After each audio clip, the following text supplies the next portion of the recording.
आज है 16 नवंबर 2025। हर इतवार वाले दिन का वेजिटेबल गार्डन ओवरव्यू शुरू करने से पहले मैं एक बात शेयर करना चाहता हूँ। क्या आप उससे एग्री करते हैं या नहीं, ये कमेंट बॉक्स में ज़रूर बताइएगा। अंडा हो गया है 30 रुपए का।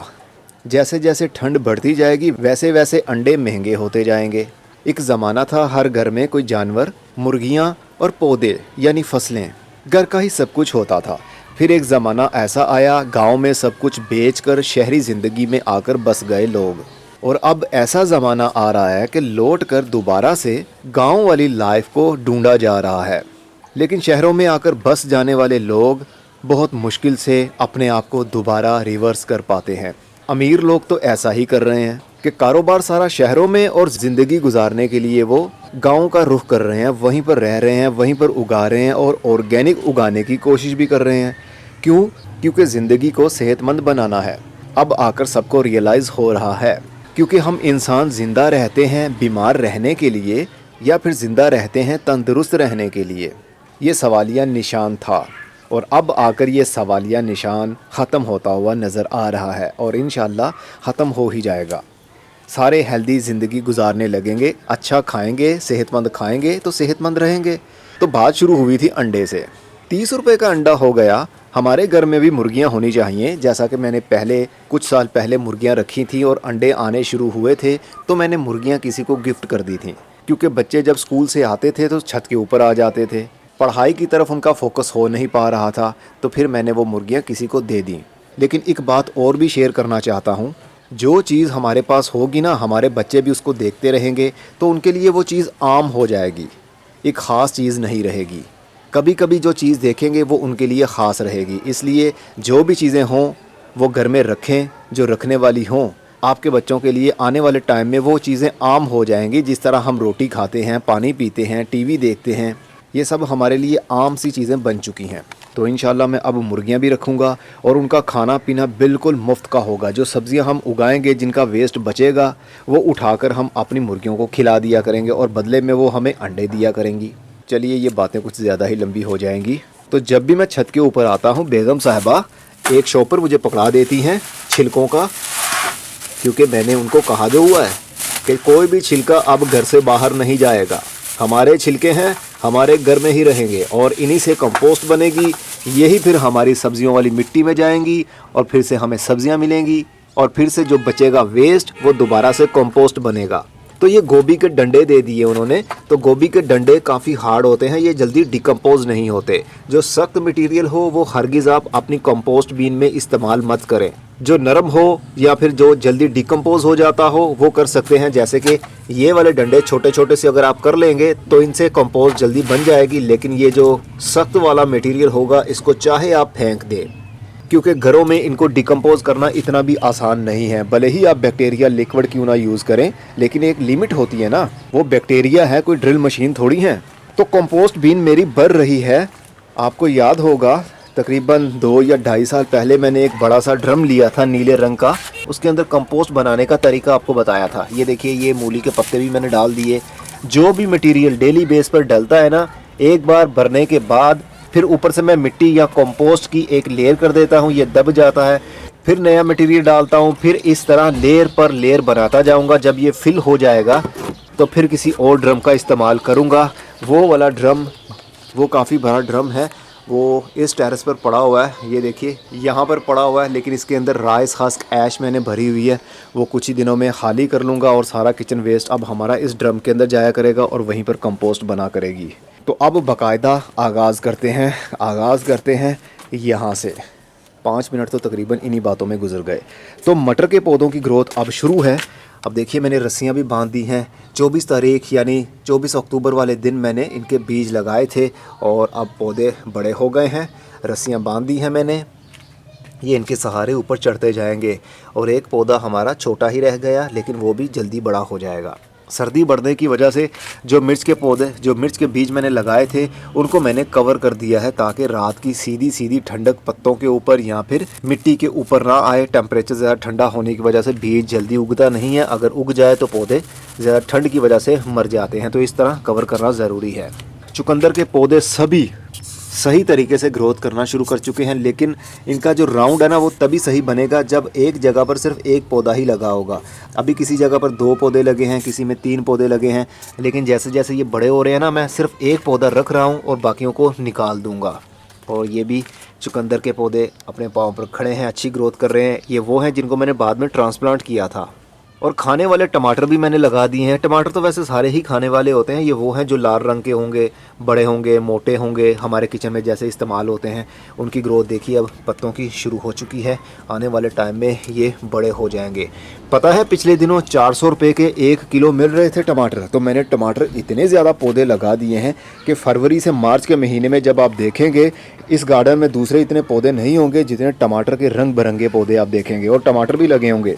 मोगरा के पौधे मूली की तरह दिख रहे हैं और ये अब बड़े होना शुरू हो जाएंगे। मोगरा में और मूली में फ़र्क होता है। अगर आप मोगरे को बीच से लगाएंगे और उनके पत्ते देखेंगे तो वो काफ़ी नरम और मुलायम पत्ते होंगे। अगर मूली लगाएंगे तो मूली के पत्ते काफ़ी कांटेदार होते हैं, मुलायमी उनमें नहीं होती। लेकिन मोगरे के पौधे के पत्ते काफ़ी नरम और मुलायम होते हैं। काफ़ी सारे पौधे लगे हुए हैं एक ही 12 इंच के गमले के अंदर। इस साल हम इसको ऐसे ही लेकर चलेंगे। आने वाले साल में हम इनके लिए अलग अलग जगह बना लेंगे, क्योंकि इस साल कुछ जल्दी ही सब कुछ करना पड़ गया। मुझे अपने पूरे टेरेस को वेजिटेबल गार्डन में बदलना पड़ गया, इसलिए सब कुछ टाइम पर मैं नहीं कर पाया। तो ग्रोथ हो रही है, अब पौधे बड़े होंगे, फिर इनमें स्टिक्स निकलेंगी और उनके ऊपर फूलों के गुच्छे लगेंगे। लाल सलाद पत्ता भी बड़ा हो गया है। देखिए कुछ को मैंने यहाँ से ट्रांसप्लांट करके अपनी क्यारी के अंदर लगा दिया है। और साथ में लहसुन जो लगाया हुआ था ये 22 अक्टूबर वाले दिन लगाया था 12 इंच के गमले के अंदर, लेकिन इसके अंदर मिट्टी छनी हुई नहीं है। वही पुरानी मिट्टी थी जिसके अंदर कोयले भी हैं, जिसके अंदर पमिस्टोन और पत्थर वगैरह भी हैं। तो इसके अंदर भी ग्रोथ हो रही है। और इस क्यारी से ही शुरू कर लेते हैं।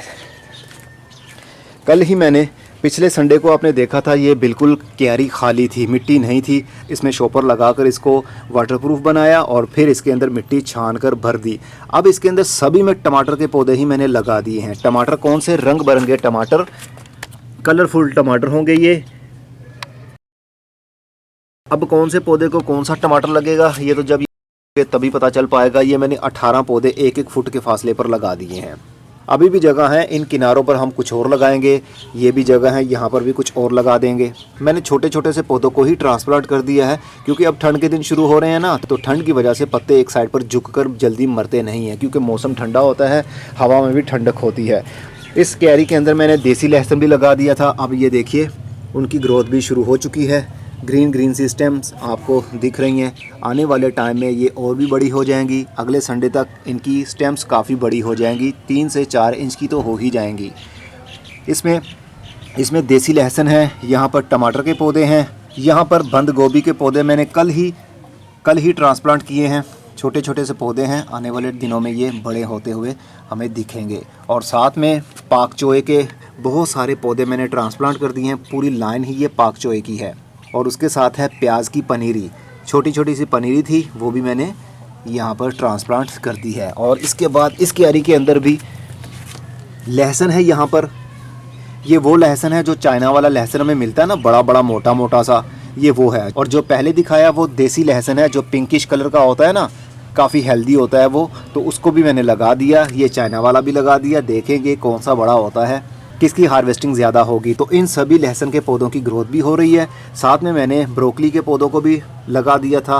ब्रोकली के पौधे आप देख रहे हैं हर हफ्ते के अपडेट में बड़े ही हो रहे हैं, तो काफ़ी अच्छी माशाल्लाह ग्रोथ इनकी चल रही है। और उसके साथ मैंने धनिया लगा दिया था, ट्रांसप्लांट किया था, अपनी बड़ी क्यारी में से उखाड़ कर यहाँ पर लगा दिया था। देखिए किस तरह ये गुच्छों की सूरत में पत्ते निकाल रहा है। और उसके साथ में कोलराबी के 4 पौधों को ट्रांसप्लांट कर दिया था। उनके पौधे भी क्यारी के अंदर बड़े हो रहे हैं। गमले के अंदर दिखाता हूँ, ये रहा गमले के अंदर की ग्रोथ। गमले के अंदर इतनी अच्छी ग्रोथ नहीं चलती जितनी क्यारी यानी खुली जगह पर चलती है। और ब्रोकली देखिए, ये ब्रोकली के पौधे हैं। यहाँ पर ग्रोथ देख लीजिए आप, किसी पौधे की अच्छी ग्रोथ है, किसी की कम ग्रोथ है। लेकिन जो हमने क्यारी के अंदर बड़ी स्पेस में लगाए हैं उनकी ग्रोथ देखिए कितनी अच्छी, और पत्ते भी बड़े साइज़ के हैं। और उसके साथ एक मटर का पौधा मैंने लगाया हुआ था एज अ ट्रायल, वो भी उखाड़ कर यानी ट्रांसप्लांट किया था यहाँ पर, देखने के लिए कि खुली जगह पर कितनी अच्छी ग्रोथ चलती है, पौधा मरता है या नहीं। क्योंकि गमलों के अंदर अक्सर मटर के पौधे सही से सर्वाइव नहीं कर पाते और किसी न किसी वजह से उनके पत्ते सूख कर वो पौधा ही मुरझा जाता है।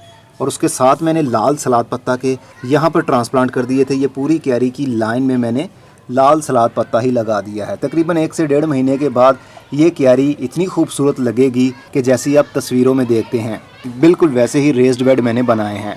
आने वाले टाइम में हमें मिट्टी नज़र नहीं आएगी जितने पत्ते और ग्रीनरी होगी। और उसके साथ मैंने ब्रसल स्प्राउट के पौधे भी ट्रांसप्लांट कर दिए, काफ़ी सारे पौधे हैं। चलो, हमें 2 से 3 पौधे भी फल दे गए तो हमारे लिए इतना भी काफ़ी है। ब्रसल स्प्राउट के पौधे क्यारी के अंदर बहुत अच्छी ग्रोथ कर रहे हैं, लेकिन गमलों के अंदर देखिए इतनी अच्छी ग्रोथ नहीं रहती किसी भी पौधे की, क्योंकि इसके अंदर एरेशन नहीं होता, या होता है तो बहुत कम होता है और जगह बहुत कम होती है। लेकिन क्यारी एक चौड़ी जगह होती है, एरेशन, मिट्टी की गोडी करना सब कुछ आसान रहता है और ऑक्सीजन मिट्टी के नीचे वाले लेवल तक पहुंचती रहती है। और साथ में प्याज की पनीरी यहाँ पर भी लगा दी थी, ये अब बड़े साइज़ की हो गई है। ये मैंने लगाई थी 5 नवंबर वाले दिन, यहाँ पर ट्रांसप्लांट इसको किया था, तो अब 16 नवंबर हो गया है। तो पौधों की ग्रोथ आप देख सकते हैं काफ़ी अच्छी चल रही है। और स्ट्रॉबेरी के पौधे भी लगा दिए हैं, रूट्स लगाई थी उनकी मैंने, तो अब देखिए इनका नया पत्ता निकल रहा है। जो पुराने पत्ते थे, जो सूखी सूखी टहनियाँ थी, कल ही मैंने उनको काटा है और अपने कंपोस्ट बीन में उसके पत्ते और टहनियाँ डाल दी हैं। वो भी पड़ी पड़ी डिकम्पोज होती रहेंगी, क्योंकि ऑर्गेनिक मैटर है। ऑर्गेनिक मैटर कोई सा भी हो वो डिकम्पोज हो ही जाता है, कुछ जल्दी हो जाते हैं, कुछ थोड़ा देर से होते हैं। तो स्ट्रॉबेरी की ग्रोथ भी यहाँ पर शुरू हो चुकी है। अभी पत्ते निकलेंगे, चौड़े चौड़े पत्ते होंगे, फिर जाकर तकरीबन जनवरी के महीने में इनको फ्लावरिंग और फिर फ्रूटिंग भी शुरू हो जाएगी। मिट्टी की गोडी सर्दी वाले पौधों के लिए बहुत ज़रूरी होती है, क्योंकि सर्दी के दिनों में मिट्टी ऊपर वाली सतह से काफ़ी कॉम्पैक्ट हो जाती है। क्योंकि मिट्टी जल्दी खुश्क नहीं होती ना, रात के टाइम फिर से गीलापन आ जाता है मिट्टी के ऊपर, क्योंकि रात को ओस पड़ती है। तो इस वजह से मिट्टी की ऊपर वाली सतह काफ़ी सख्त होने की वजह से एरेशन यानी ऑक्सीजन मिट्टी के अंदर नहीं जा पाती। तो मिट्टी के अंदर ऑक्सीजन नहीं जा पाएगी, माइक्रोब्स मरना शुरू हो जाएंगे और पौधे की जड़ को भी ऑक्सीजन ना मिलने की वजह से पौधे की ग्रोथ रुक जाएगी। और मेथी की वीडियो तो कंप्लीट मैंने कर दी थी, ऊपर से मैंने पत्ते सारे काट लिए थे और अब देखिए दोबारा से इसके पत्ते निकलना शुरू हो रहे हैं। तो मेथी को आप सर्दी के दिनों में 4 से 5 मरतबा तो आई थिंक हार्वेस्ट कर ही सकते हैं। नीचे से फिर से नए नए पत्ते निकलना शुरू हो जाते हैं, बिल्कुल वैसे जैसे कि हरे धनिए के। और टमाटर के पौधों की ग्रोथ भी हो रही है, गमलों के अंदर भी हो रही है। देखिए माशाल्लाह अभी एक पौधा ज़्यादा बड़ा हो गया। हाँ, ये मैं बता दूं, ये जो छोटे पौधे के ऊपर अगर फ्लावरिंग शुरू हो जाए तो उसकी फ्लावरिंग जो भी बर्ड्स निकल रहे हो ना, उसको आपको तोड़ना पड़ेगा। अगर नहीं तोड़ेंगे तो ये छोटा सा पौधा इतने से फल के वेट को बर्दाश्त नहीं कर पाएगा और इस पौधे की ग्रोथ ही रुक जाएगी। ग्रोथ रुक गई तो फिर नए टमाटर लग नहीं पाएंगे। इसलिए पौधे की हाइट के ऊपर हमारा फोकस होना चाहिए इस वक्त। जितनी भी कलियां लगें उसको उतार दें। जब पौधा आपका तकरीबन 3 से 4 फुट का हो जाए तो उसके बाद जितने भी फूल लगें वो लगने दें, उसको उतारें नहीं। बस छोटे से पौधे को ज़्यादा हमने उसके ऊपर बोझ नहीं डालना। तो टमाटरों की ग्रोथ हो रही है, जैसे जैसे ठंडक बढ़ रही है वैसे वैसे ग्रोथ भी हो रही है। इस क्यारी के अंदर बंद गोभी के बीज लगाए हुए थे, वो सारे उग गए और कुछ पौधों को मैंने इसी के अंदर लगा रहने दिया और एक टमाटर का पौधा भी यहाँ पर कल ट्रांसप्लांट कर दिया है मैंने। तो यहाँ पर भी देखेंगे बंद गोभी बनती है या नहीं। बाकी मैंने सारे अपनी इस क्यारी के अंदर लगा दिए हैं, वो सारों की ग्रोथ इंशाल्लाह बड़ी होगी और उसको बंद गोभी भी लगेगी। और काले रंग की मूली राउंड शेप में वो इस गमले के अंदर लगे हुए थे बीज, तो सारे पौधे सही से बन गए, अपने पाँव पर खड़े हो गए हैं। देखिए इनके अंदर अब काली मूली बनेगी, लेकिन कुछ की जड़ें बाहर निकल आती हैं जैसा कि ये हैं। अब इसकी मूली सही से बन नहीं पाएगी, क्योंकि जो जड़ फूल कर मूली बननी थी वो तो हिस्सा बाहर रह गया। इसलिए पत्तों की ग्रोथ होगी, नीचे से फल बन नहीं पाएगा। अगर बना तो उसका साइज़ बड़ा नहीं हो पाएगा। इसी तरह लाल मूली लंबे वाली, उसके भी पौधे बड़े हो गए हैं। पत्तों की ग्रोथ आप देख सकते हैं कितनी माशाल्लाह अच्छी चल रही है। लेकिन जो जड़ वाला एरिया मिट्टी से बाहर, मिट्टी के अंदर होना चाहिए था, वो मिट्टी से बाहर है।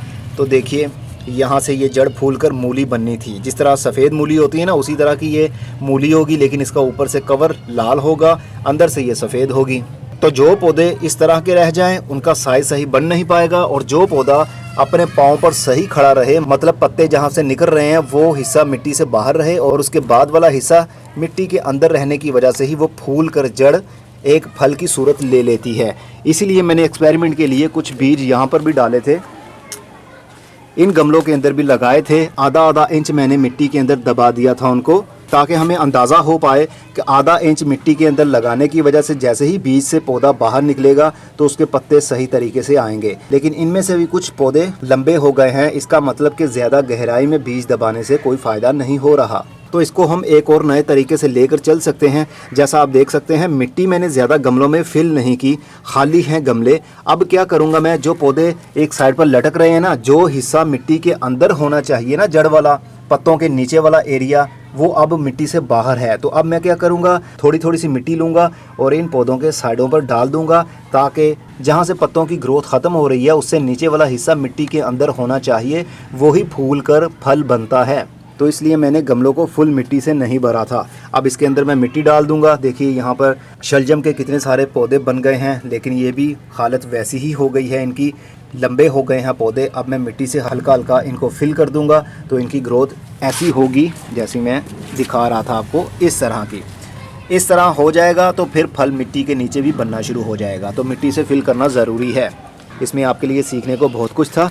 ये टमाटर चेरी टमाटो है, ये भी बड़ा होगा इंशाल्लाह जब होंगे। काफ़ी सारे मैंने पौधे लगाए हुए हैं, यहाँ पर भी लगाए हुए हैं चेरी टमाटोस के पौधे इन गमलों के अंदर। जैसे जैसे ये बड़े होंगे इनको फल भी लगना शुरू हो जाएगा। और कुछ टमाटर के पौधे मैंने जगह जगह पर ट्रांसप्लांट कर दिए हैं। जैसा हमारा ये ड्राइसिनिया का पौधा है, इसके गमले के अंदर भी टमाटर का पौधा मैंने लगा दिया। और एक ये देखिए पौधा लगाया हुआ है, ये अब बड़ा हो रहा है। इसी तरह मैंने सलाद पत्ता के कुछ पौधे यहाँ पर ट्रांसप्लांट कर दिए थे। यहाँ पर शेडी एरिया रहता है, फुल धूप नहीं आती, इसलिए इनके पत्तों का कलर आप देख सकते हैं ज़्यादा रेड नहीं है। इनको धूप मिलेगी तो इनके पत्तों का कलर ज़्यादा रेड भी होगा, जैसा सलाद पत्ता का मैंने वीडियो के शुरू में बताया। तो सूरज की धूप पौधों के लिए बहुत ज़रूरी है। अब ये पौधे देखिए एक साइड पर झुक रहे हैं। वो क्यों झुक रहे हैं एक साइड पर? क्योंकि वहाँ से इनको ब्राइट लाइट और धूप आ रही है। ऐसा नहीं होना चाहिए। सब्जी वाले पौधों के लिए ओपन एरिया यानी धूप वाला एरिया बहुत अच्छा माना जाता है। पौधे उसी डायरेक्शन में बढ़ते हैं जहाँ से ब्राइट लाइट और धूप आती होगी, वो पौधे उधर झुकना शुरू हो जाएंगे। और कुछ पौधे तो नीचे भी गिर जाते हैं, जैसा कि ये अब देख रहे हैं। तो सूरज की धूप इतनी ज़रूरी है। चलिए अब चलते हैं दूसरे टेरेस पर। और ये भी आपको दिखा दूं, ये प्याज है। प्याज का जो नीचे वाला हिस्सा हम काट कर फेंक देते हैं ना, जड़ वाला, तो उसको पानी के अंदर भिगो कर रख दीजिए। जब उनमें से इस तरह स्प्राउटिंग शुरू हो जाए, जड़ें बनना शुरू हो जाएं, ऊपर से प्याज बनना शुरू हो जाएं, तो फिर क्या होगा, अब फॉर एग्ज़ाम्पल ये एक प्याज के 3 पौधे यहाँ पर बन रहे हैं। थोड़े से ये और बड़े हो जाएंगे ना, तो तीनों को निकाल कर अलग अलग लगा देंगे तो वो अलग अलग प्याज बन जाएंगे। तो प्याज से प्याज बनाना इतना भी मुश्किल नहीं होता जितना हमें सोचने पर लगता है। अब ये देखिए 2 शूट्स निकले हैं, इसका मतलब कि ये 2 प्याज बनेंगे अगर ये अलग अलग जगह पर चले गए तो। ये आपको दिखाने के लिए मैंने यहाँ पर लगाया था। अब मौसम जा रहा है असल में बीज लगाने का, लेकिन मैं ट्राई ज़रूर करूँगा कि क्या ग्रोथ इनकी होगी या फिर नहीं होगी। ये तो डेफिनेटली पक्का है कि इस तरह आप प्याज से प्याज बना सकते हैं। खाली वेस्ट वाले प्याज से, जो हमने हिस्सा फेंकना था, उससे भी हम प्याज बना सकते हैं। लास्ट ईयर मैंने थोड़े से बनाए थे, लेकिन उनका साइज़ बड़ा नहीं कर पाया था मैं, क्योंकि मैंने वक्त से पहले ही उनको हार्वेस्ट कर लिया था। ये रहा हमारा वो टेरेस। मैं बोल बोल कर थक गया हूँ, गला खुश्क हो रहा है। यहाँ पर काफ़ी आपको गंद दिख रहा था, जो मैंने मिट्टी छान कर यहाँ पर वेस्ट इकट्ठा किया हुआ था, उनको अब मैंने तोड़ों में भर लिया है। ये सारा वेस्ट है, इसमें पत्थर हैं, इसमें कांच के छोटे छोटे से टुकड़े हैं, इनमें कोयले हैं। ये सारा वेस्ट है। ये अब कूड़े वाले को मैं दे दूंगा और इस छत की सफाई फिर से होगी। और आने वाले टाइम में मेरा प्लान क्या है कि इस वाली लंबी क्यारी को मैं ख़त्म कर दूंगा, क्योंकि ये दीवार के बिल्कुल साथ बनी हुई है और नमी दीवार के साथ हर वक्त बनी रहती है, जिसकी वजह से दीवार का जो सीमेंट है ना, वो टूटना शुरू हो रहा है। ये देखिए यहाँ से इवन के कोई नमी दीवार के ऊपर तो नहीं नज़र आ रही, लेकिन जब पौधों का बहुत ज़्यादा जंगल बन जाता है ना, बारिशों का सीज़न आता है, तो फिर हर वक्त नमी रहने की वजह से दीवारें ख़राब होती हैं। जिस तरह मैंने दूसरे टेरेस के ऊपर क्यारियाँ बनाई हैं, इसी तरह की 2 क्यारियाँ और बना लूँगा इस छत के ऊपर भी, और सेंटर में रखूँगा, ना कि दीवार के बिल्कुल साथ। और दीवार के बिल्कुल साथ गर्मी के दिनों में पौधों की ग्रोथ नहीं होती, क्योंकि पौधों के पत्ते जब दीवार की हीट के कांटेक्ट में आते हैं ना, तो पत्तों के ऊपर झुलसाव आने लगता है, पत्ते जलने लगते हैं। इसलिए थोड़ा सा हट के होना चाहिए। हमने ज़मीन का इम्पैक्ट देना है, तो ज़मीन का इम्पैक्ट दीवार के साथ रख कर तो हम दे नहीं सकते, उसको सेंटर में ही रखना पड़ेगा। वो फ्यूचर की बात है, आने वाले टाइम में हम देखेंगे क्या करना है। ये मैंने मुर्गियों के लिए बनाया होता था, तो मुर्गियाँ इंशाल्लाह दोबारा से प्लानिंग तो है कि रखनी ही रखनी है, लेकिन अभी नहीं रखूँगा। आने वाले टाइम में रखूँगा ज़रूर। तो फूल गोभी के पौधों की ग्रोथ भी अब शुरू हो चुकी, काफ़ी बड़े हो गए हैं पौधे। अब इनकी हाइट जितनी बढ़नी थी वो बढ़ चुकी है। बस करना क्या है, आपने जब पौधों की ग्रोथ हो रही हो ना, तो नीचे वाले जितने भी पत्ते हो ना, उनको आप टहनियों को काट दिया करें, तोड़ दिया करें। जिस तरह ये देखिए, इस तरह तोड़ दिया करें, ताकि पत्ते मिट्टी के ऊपर इस तरह लगने की वजह से फंगस ना लग जाए, कीड़े ना लग जाएं। तो ये ख्याल रखेंगे तो पौधों की ग्रोथ भी अच्छी रहेगी और कीड़ों से भी पौधे सेफ रहेंगे। अब बस इनमें फूल का आना बाकी है। अभी फूल इनके अंदर बना नहीं है, मतलब गोभी बनना शुरू नहीं हुई। जैसे जैसे ठंडक बढ़ती जाएगी वैसे वैसे गोभी भी बनती जाएगी। गाजर के पौधे तो माशाल्लाह बहुत ज़्यादा बड़े हो गए हैं और गाजरें इनमें बनने भी लगी हैं। मैंने कहा था कि आपको मिट्टी देखने पर नज़र नहीं आएगी जितने के पत्ते होंगे, तो बिल्कुल वैसा हुआ। चलिए आपको दिखाता हूँ, गाजर बनना भी शुरू हो गई है। ये मैंने सितंबर के महीने में बीज लगाए थे, तो ये देखिए एक राउंड आपको दिख रहा होगा, गाजर का बनना शुरू हो गया है। इसी तरह सभी पौधों के साथ कुछ यूं ही है, किसी का राउंड छोटा है, किसी का बड़ा है। आहिस्ता आहिस्ता से इनका साइज़ और भी इंक्रीज़ होना शुरू हो जाएगा और थोड़ी थोड़ी सी गाजरें मिट्टी से बाहर निकलना शुरू हो जाएंगी जब ये बिल्कुल रेडी हो जाएंगी उतारने के लिए। और साथ वाले में धनिया फिर से तैयार हो गया है। धनिया इस बार मैंने बहुत ज़्यादा लगाया है, क्यारियों में भी धनिया लगा दिया, डब्बों में भी धनिया लगा दिया, इवन के छोटे गमलों के अंदर भी, अभी दिखाऊंगा आपको अगर मुझे याद रहा, उसके अंदर भी धनिया लगा दिया। ये देखिए, ये सारा धनिया ही धनिया है। यहाँ पर कसूरी मेथी भी है जो बहुत छोटी है और उसके साथ हरा धनिया बहुत ज़्यादा डेंस लगाया हुआ है मैंने। हरे धनिए के बीज 15 दिन के बाद अपनी सही जर्मिनेशन शुरू करते हैं, तो इसलिए घबराया मत करें। 4 से 5 दिन होते हैं और लोग कहते हैं कि जर्मिनेट क्यों नहीं हो रहे, तो जर्मिनेशन के लिए 15 दिन का टाइम इनका होता ही है। अगर मौसम ठंडा होगा तो, अगर बहुत ज़्यादा गर्मी होगी तो इनके बीज 2 से 3 महीने तक भी पड़े रहेंगे, वो जर्मिनेट नहीं होंगे। पालक के पौधे फिर से बड़े हो गए हैं। देखिए इस तरह खड़े हैं जिस तरह कोई फ़ौज खड़ी हो, बिल्कुल सीधे अपने पाँव पर। अभी लीमू के पौधे को मैंने कटाई करनी है। कल मैं इंशाल्लाह वीडियो बनाऊंगा कि मैं इस पौधे के साथ क्या करने वाला हूं, कितना हार्ड प्रून करने वाला हूं, क्योंकि अब मैं चाह रहा हूं मेरी इस क्यारी की मिट्टी के ऊपर धूप भी आए। यहाँ पर मैंने कुछ टमाटर के पौधे भी लगा दिए हैं। ये देखिए यहाँ पर टमाटर का पौधा एक लगा दिया मैंने। ये सारी अलग अलग वैरायटीज़ मैंने टमाटर की यहाँ पर भी लगा दी हैं। तो जब ये बड़ी होंगी पता चलेगा कि क्या इसमें फल सही से लगता है या नहीं। मटर के कुछ बीज मैंने ताज़ा मटर लिया और उसमें से मटर निकाले, उसके अंदर से दाने निकाले और लगा दिए अपनी क्यारी के अंदर। ये देखिए ये पौधा मटर का यहाँ पर भी उग गया। इसी तरह इस क्यारी के अंदर काफ़ी सारे मैंने दाने डाल दिए हैं, मतलब 5 से 6 दाने तो होंगे ही जो मैंने लगा दिए और वो उग भी गए हैं।